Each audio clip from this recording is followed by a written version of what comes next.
ఏమవుతాడమ్మా నీకు? వరుసకి చిన్నాన్న అవుతాడండి. నేను మీ చిన్నాన్నని ఎక్కడ కలిశానో తెలుసా అమ్మా? సత్యవరం జాతర.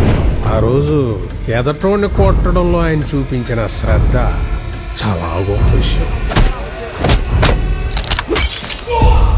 ఇంకోసారి నేను మీ చిన్నాన్నగారిని ఎక్కడ కలిసానో తెలుసా అమ్మా? ఓ బ్రోతల కోసం మా పోలీసుని కొడుతుంటే ఆయన ఆపడానికి మధ్యలోకి వెళ్తే నన్ను కూడా తోసాడు. పోలీసు మాయా, దెబ్బలు పెద్దగా ఆడలేదు. నేను కొంచెం గట్టిగా ట్రై చేయి. మనిషిలో బీపీ షుగర్ కొలెస్ట్రాల్ కొనడానికి మిషన్లు వచ్చాయి. మూర్ఖంతో కొనడానికి ఇంకా రాలేదు. ఒకళ్ళు ఉంటే నీ విషయంలో బోర్డర్ దాటేస్తుంది. నాకు ఒక అమ్మాయి చాలా బాగా అనిపించింది. ఎవరు చిన్నాన్న అమ్మాయి?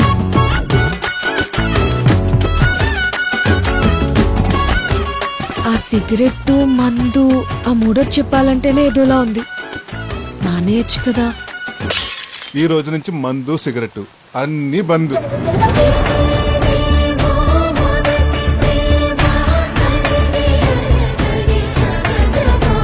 ఎప్పుడు నా గురించి ఆలోచిస్తావు కదే, ఎందుకో నీ గురించి ఆలోచించాలనిపిస్తుంది. ఏదో అమ్మాయి అంట పడుతున్నట్టున్నావు. మీరంతా అమ్మాయిలనే చూస్తారు, కానీ వాళ్ళు వెనకున్న బాబుల్ని బలాల్ని చూడరు.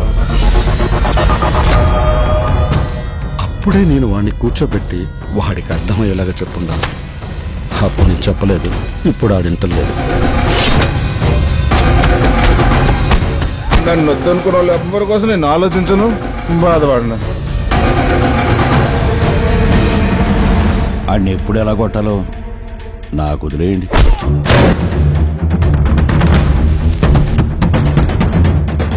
సంఘంలో ఉన్న అందరి ముందు చెప్తున్నా, మార్కెట్లో ఉన్న ప్రతి గోడను పెట్రోల్ పోసి తగలబెడతా. గోన్ సంచి కాదు కదా, పురుకోసి మొక్క కూడా మిగలదు. నువ్వు కోరుకున్న జీవితం ఇది కాదని నాకన్నా నీకే ఎక్కువ తెలుసు.